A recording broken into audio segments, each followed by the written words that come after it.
I think the violence in this neighborhood has been an epidemic for a very long time. And speaking to other community members, you can't walk outside without feeling the fear. Residents in the Church and Wellesley neighborhood say they are afraid to leave their homes to run basic essential errands, describing an exponential increase in violence since the start of the pandemic. And they say a growing homeless encampment in the area has exacerbated the situation. Sirens wail through the village, a sound becoming all too familiar to residents who are seeing violence on the daily in their community. Things have gotten a lot worse.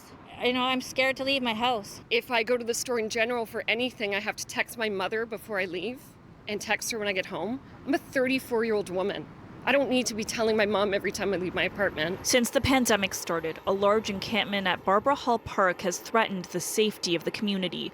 Residents reporting relentless, dangerous behavior, trespassing, break-ins, and assaults. Even just standing here now with my back to them, I know they recognized me in the neighborhood, so I feel really uneasy. Jennifer Gill says her apartment has been broken into, she's been violently assaulted, and just last week she was attacked on the back patio of her apartment when a man threw a 15-pound metal rod at her.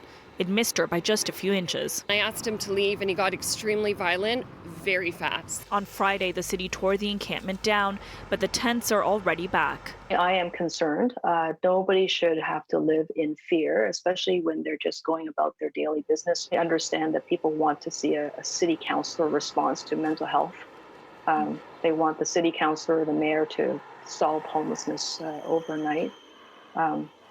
And I think we all recognize that, complex individuals who require complex care aren't going to get immediate service. Homelessness is a serious issue, and I understand that, but when you're putting the mentally ill onto the street and not protecting other community members, that's a huge issue. Even residents a few blocks away have noticed the spillover effects of the large encampment. Definitely an increase in fights, shouting matches, trespassing in our building, violence inside of our building.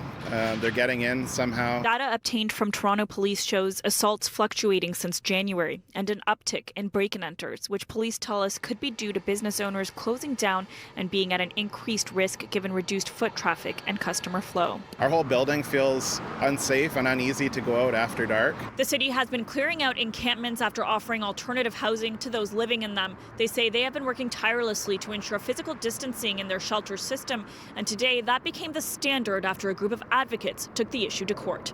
For City News, I'm Tina Yazdani.